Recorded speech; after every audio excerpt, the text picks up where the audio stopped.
Дорогие друзья, я хочу вам представить еще одного нашего специального гостей, школа, британская школа особого типа, которая называется Sixth Form колледж, расположена в Кембридже, город, в общем-то, образования, да, символ образования британского. Школа эта интересна, вот даже лично мне, тем, что она предлагает стипендиальные программы для талантливых детей. И в этом смысле мы пригласили еще одних наших особенных гостей, вот именно семью, которая учится в этом колледже, да, сын учится в колледже, мама сына воспитала и каким-то образом, да, сделала так, что ребенок вырос таким талантливым, успешным, любой из нас родителей, мы понимаем, каких это требует усилий. У меня это вызывает искреннее неподдельное восхищение. Антонио Бразильеро Джонсон и мама его Ирины Самсоненко, наши гости специальные, и Stuart Nicholson, директор школы CCSS, расскажет о том, как они готовят детей для поступления в Оксбридж. Мы разговаривали со Стюартом, и он мне рассказал, что у него такая позиция, что, в общем-то, дети все талантливые, да, нужно найти подход. Вот они каким-то образом так находят подход, что выпускники этой школы становятся впоследствии студентами, так называемого Оксбридж. Это сочетание, это два университета, Оксфорд и Кембридж.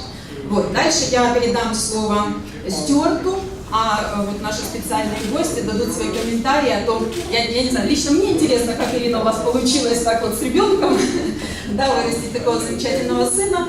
Вот, ну и пару слов о том, как вам учится Антонио в этой школе. Я тоже буду благодарна, если вы поделитесь своим опытом. Good afternoon, everybody. My name is Stuart Nicholson, and I'm going to tell you a little bit this afternoon about applying for the universities of Oxford and Cambridge. You might ask, why would I be able to tell you? And that's because I went to both universities myself. I did my first degree in Oxford, and I did a postgraduate qualification in Cambridge, and then went to Edinburgh as well. And I've been involved in preparing students for Oxford and Cambridge entrance really throughout my teaching life. Oxford and Cambridge seem to occupy a special place for people. The names resonate. And I think that's because the history of the two universities of academic excellence is so well established. And if you just look at this list, names as famous as Albert Einstein, J.R.R. Tolkien, and those are the Oxford names at the top, and that's just a selection. Cambridge names at the bottom, some of the world's most famous scientists, Charles Darwin, Stephen Hawking, Isaac Newton. And these are names that you come across all the time if you're in Oxford or Cambridge. But what are they actually like? Well, they're two of the world's oldest universities. They were founded about 850 years ago.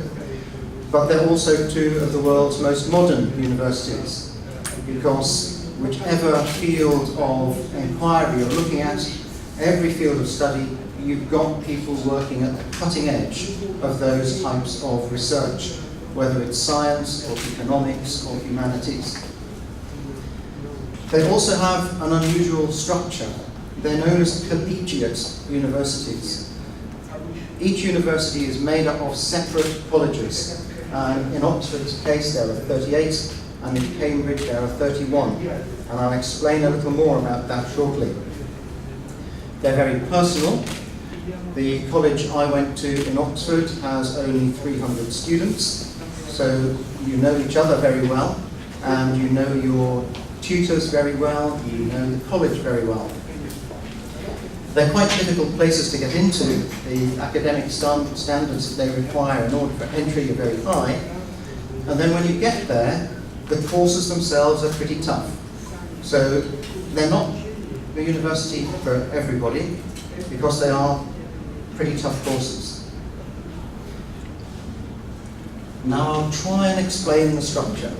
Forgive me, this tends to get a bit complicated. I talked about the 38 Oxford colleges, the 31 Cambridge colleges. When a student applies to Oxford University or Cambridge University, they actually apply to a college. You don't get a place at the university. You get a place at one of the colleges that belongs to the university. So colleges admit students. You apply to a college, or if you don't know which one, they just allocate you a college. And the colleges run a lot of the teaching. They run the personal teaching. When I was a student, I would go to my tutorial and I would probably go with one other student. We would be taught in pairs in our college. But when we wanted lectures, the lectures weren't run by the college because my subjects, I was an engineer, there were only 8 engineering students in my college in my year. So the lectures were run by the university departments.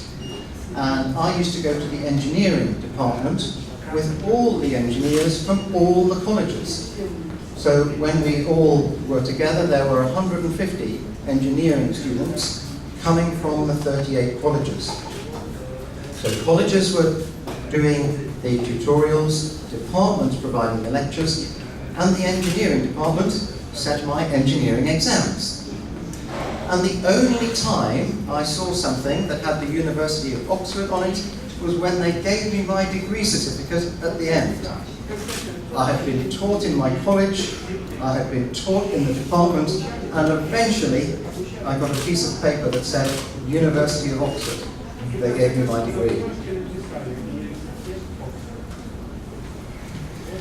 So if you have a 17-year-old son or daughter and they want to apply to Oxford or Cambridge, the process unfortunately is a bit complicated. First of all, you have to start at least a year ahead. You start a year early.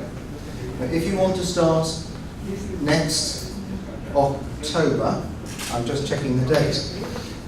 Today's the 20th of October. Our students applying to Oxford and Cambridge sent in their applications 5 or 10 days ago to start next year, because there's a long process in between. There is a national organisation called UCAS. You have to submit an application to them, and you also have to submit an application to the university. And then your school sends a reference, and the university wants to look at your previous results. And when it comes to looking at previous results, there are a few problems. The first problem for people in Ukraine, and in fact for many countries around the world, is that Oxford and Cambridge don't recognise many countries' high school leaving certificates. And instead, they want people to go and do A-levels usually, or perhaps the International Baccalaureate, because they specialise more than most countries do. In the UK, when you're 17 years old, you're only studying 3 subjects. When I was 17 years old, the 3 subjects I was studying were physics, maths, and more maths. So a lot of specialisation before going to university. And in most countries of the world, people are studying 10 or 12 subjects still when they're 17 or 18. So Oxford and Cambridge won't accept a lot of schools, a lot of countries' school leaving certificates. And then, unfortunately, you don't just send in your application. There is much more to it than that. They get students to do additional tests before they go to their interview. You have to send examples of your schoolwork. You might get invited to interview. If they like what you've written, if they like your schoolwork, they might invite you for interview. And even when they have interviewed you, they won't say yes or no. They will say maybe. They will say, if you get the right results in a few months' time, then we might let you in, French or economics or physics. that it helps if you're also an international basketball player, that maybe it helps if you're the leader of the school orchestra, or maybe it helps if you spend all your weekends helping old people. No, it doesn't. If you want to go to Cambridge to read biology, they only care about your biology. If you want to go to Oxford to do French, they only care about your French. Quite often the people who go to Oxford and Cambridge do lots of other things as well, but that's not why they got in. They got in because they were good at what they said they wanted to study. So, the universities say they want to know the existing ability. How successful are you now? They want to check whether they think you can continue to get better. They want to check that you're suitable for the sort of learning that Oxford and Cambridge demand. And they want you to be enthusiastic. They want you to love your subjects, because these are people who love their subjects. They want to interview students who love biology or French or English literature just as much as they do. So this is key, and you must have always loved those things. You can't go in and pretend to love it, because they will find out very quickly that you don't really. Do your children genuinely love learning? And if they do love learning, do you love learning with them? Do you help them with the stuff that they're doing? Do you find interesting things for them to do? Do you share their passions and their interests? Do you encourage them in the things that they love doing? And does their school do the same thing? CCSS Leonardo Scholars Program is for 14-year-old students who love learning, who are, as I've said, they're curious, they want to know stuff, they're adaptable, they want to try something that's different, they are bright, and they're interested in how to make the world a better place. And what we're trying to do is develop ability. We're trying to encourage potential and inspire enthusiasm. Three of the things that the universities say they want, that will all demonstrate why they are suitable. We have lots of subjects. No surprises at the things that are on the list. Maybe one or two things that you don't do in all parts of the world. I've learned that although everywhere in the world teaches all of these subjects, quite a lot of places in the world you can't do these until you reach university. And we want the Leonardo scholars to have a rich and varied opportunity to learn. And when I ask 14, 15-year-olds who was Leonardo da Vinci, I get different answers. Some people say, well, he was an artist. Mona Lisa. I've forgotten the name of the painting that sold for millions recently. Another one even more valuable. But then I ask other students and they say Leonardo was an inventor. Some say he was an architect. Some say he was a sculptor. And Leonardo, of course, was all of these things. And we want our bright Leonardo students to be Renaissance children in the same way as Leonardo was a Renaissance thinker. 10-minute walk from these very traditional, very famous Cambridge views.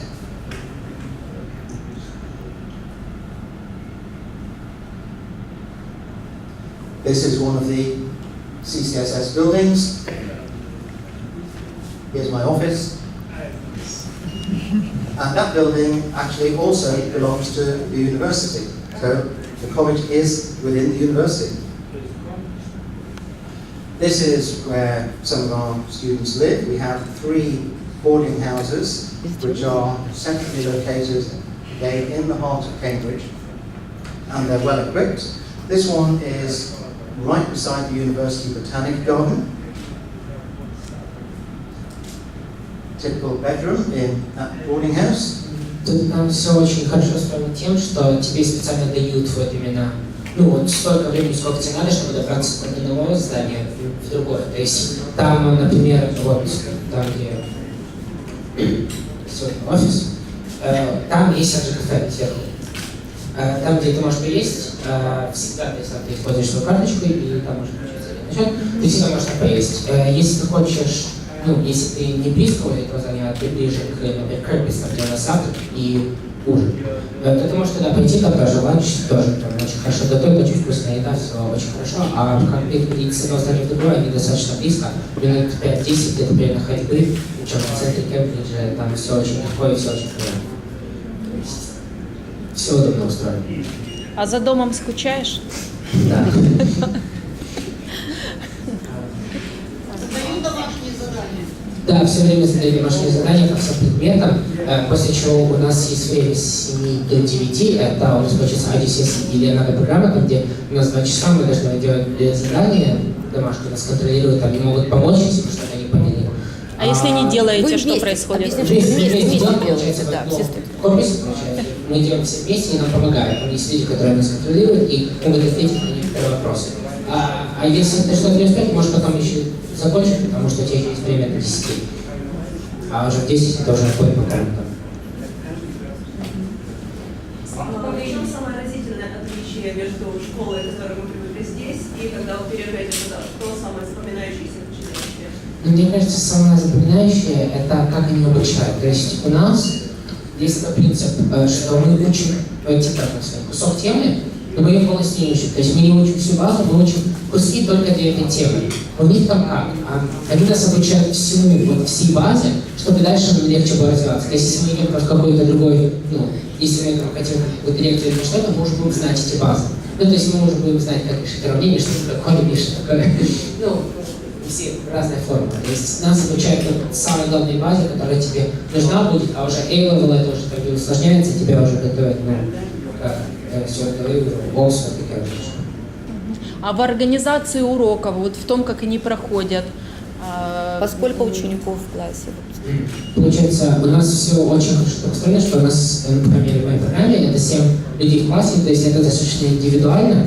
Каждый учитель, учитель всегда подходит, и он всегда, спрашивает, если ты что-то понял, всегда все понимают руки и пытаются, понять всю эту тему. Они специально даже дают нам тесты, которые проверяют нас, как вы поняли тему, и будут говорить нам, зачем нам больше поработать, что лучше исправить, чтобы у нас всегда был на самый максимальный балл, чтобы мы могли поступить с хорошими оценками и на любой из тех предметов уже на A-level мы могли взять свободно.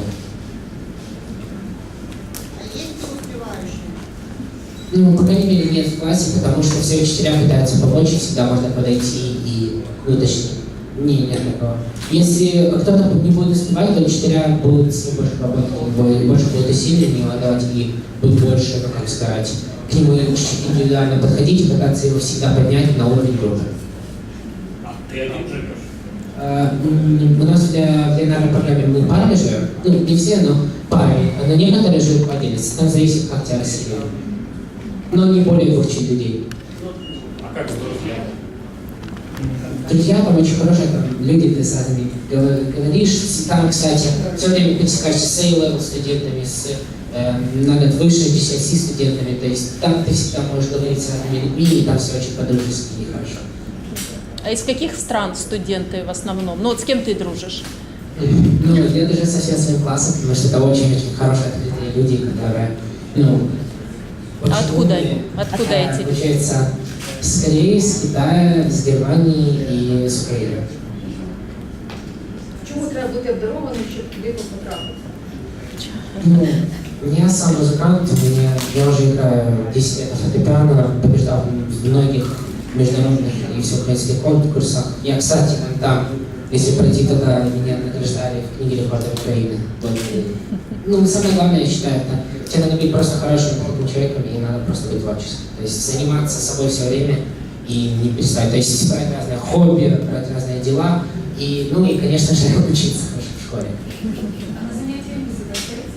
Да, у нас там устроено, что у нас даже специально выделяют для наших программ на занятия музыки, выделяют инструменты, у нас даже там стоит, и можно всегда даже в Seed Presentation, там можно ходить, там есть несколько классов, ты можешь даже выбирать инструмент, что хочешь. Здесь для того, чтобы поддерживать хороший уровень, надо достаточно много заниматься. Да, согласен.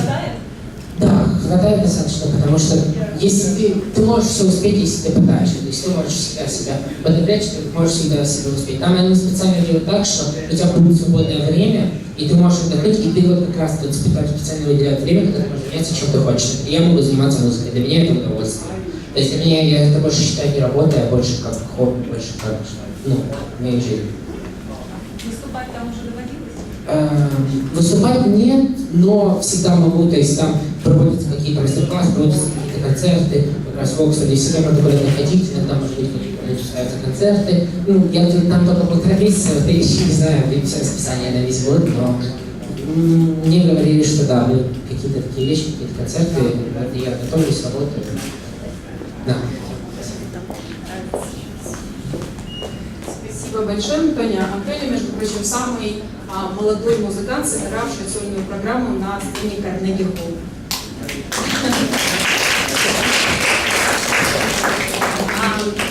Я бы еще хотела попросить буквально пару слов Ирину сказать о том, как, звучит так, что вот ребенок сам знает, как ему, что он должен заниматься, как там организовать план. Но мне почему-то кажется, что он не прям родился с этими знаниями. Я буквально пару слов скажу. Действительно, мы имеем в жизни то, что мы создаем сами. И если родитель трудится, не побоюсь сказать, каждый день над своим ребенком, всегда будет хороший результат. С Антонио получилось у нас, конечно, просто чудесно попасть в эту школу, потому что мы фактически за 1,5-2 месяца подготовились. Антонио смог сдать тест. Его, конечно, нашли как известного музыканта, который зарекомендовал себя. И почему? Не просто как музыкант, как ребенок, который, на секундочку, 100 побед за 8 лет учебы в школе музыкальной, причем музыкальная школа наша. 100 побед на всеукраинских международных конкурсах. Представьте себе, подготовить программу, представьте себе это все репетировать, при этом оставаться ребенком, у которого есть друзья, при этом хорошо заниматься в школе, школа 78, которая рядышком, Антонио учился все 8 лет в ней, и знания, насколько мы уже видим, он получил достойных людей, потому что даже когда мы ездили на конкурсы, какие-то концерты, Антонио всегда делал домашние задания.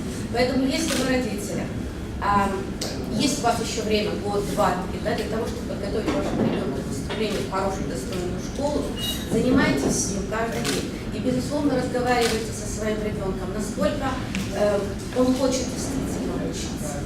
Вот Антонио, он всегда стремился учиться. Да, я его учила, этому с рождения. Он у меня работает с рождения. Причем делает это в удовольствие, он занимается тем, что ему очень нравится. Я всегда поддерживала в тех победах, в тех достижениях, которые мой сын, к которым он приходил.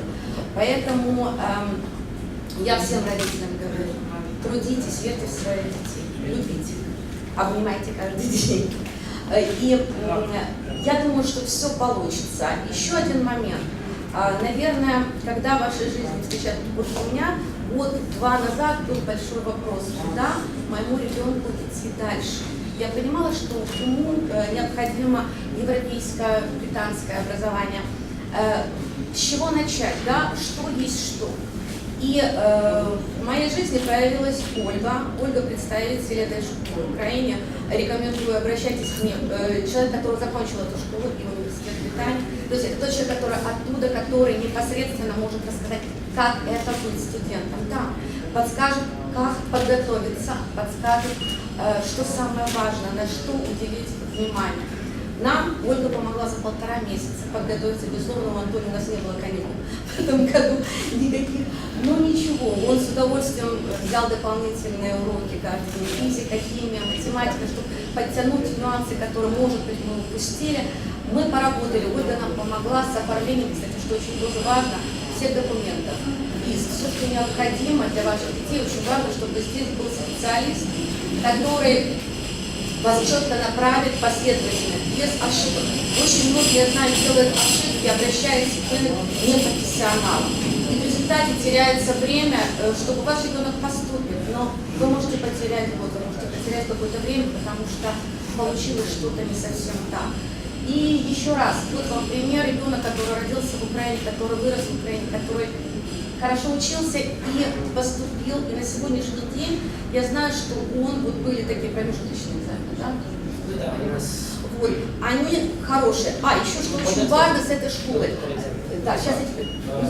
Простите, я хотел сказать, что экзамены, они очень как хорошо чем устроены, что у нас есть одни подготовительные экзамены, и потом сами экзамены между каникулами, которые проверяют наш уровень. То есть у нас всегда вот перед экзаменом нам дают такой пример какого экзамена, который мы можем там поделать дома, посмотреть, и после этого там, понятно, совсем другие вопросы, совсем другие темы, но уже более-менее мы понимаем форму этого экзамена, то есть они, чем хорошо делают, что они нас готовят к самим этим экзаменам, которые будут в Оксфорде и в Кембридже, то есть самой форме, как это записано.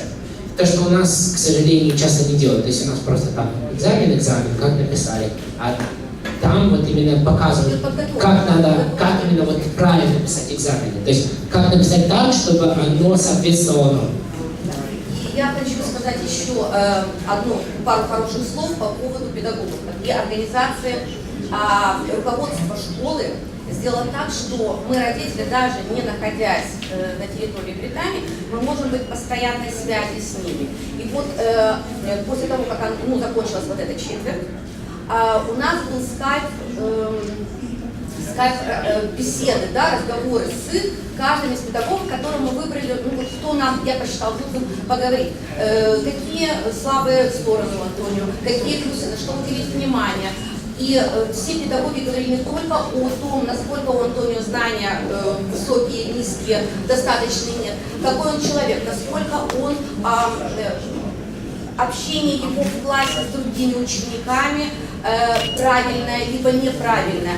То есть педагоги подходят очень индивидуально. И вы знаете, вот как маме, я вот представьте себе, он со мной был все время, да, вот его воспитать сделать таким. И тут мне надо его отпустить. Я его отпускаю, и почему я его отпустила с легкостью? Мамочки, когда вы знаете, что вот рядом вот такие педагоги, которые, больше, наверное, чем родители, следят за вашими детьми, и в плане воспитания, и в плане образования. Вот, когда ребенок звонит и говорит: мама, я с тобой сейчас не могу говорить, потому что мы бежим на какую-то лекцию или на какую-то экскурсию, и у нас там очень много спортивных игр. То есть они постоянно занимаются спортом, не только уроки, занятия. Вот. Я, как мама, я счастлива, что мой ребенок попал в эту среду, и с ним занимаются так, как я бы занималась сама. Я вас слушаю.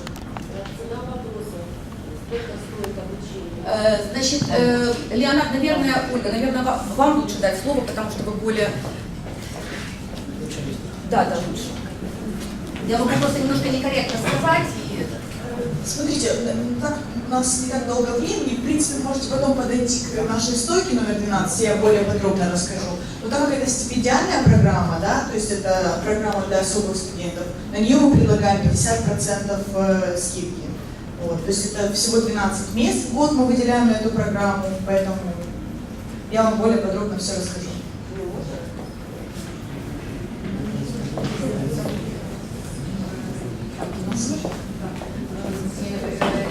Наше время, к сожалению, подходит к концу, но я хочу обратить ваше внимание, что есть столик у школы, можно подойти, все вопросы задать, и базовую стоимость обучения, и стоимость со скидкой. Да, я надеюсь, что Ирина и Антонио чуть-чуть задержатся у нас, и вы можете тоже на кофе-point, за чашечкой кофе задать все свои вопросы. Вот, я думаю, что Ирина, если сможет, даст какие-то свои советы, да, отзывы, рекомендации. It wasn't crazy what everybody say. So let's go back to waiting. Sunshine is here, you can take a break. Can't do physics without pen and paper. I think that's right. Can't do physics just with a I think that's right.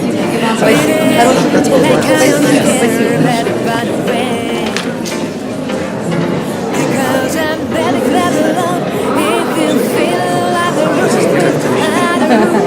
because I'm very glad alone. If you feel like happiness is the truth. Because I'm very glad alone. If you feel like happiness is to you. Because I'm very glad alone. If you feel like that's what you wanna do. You gotta do, taking this and that.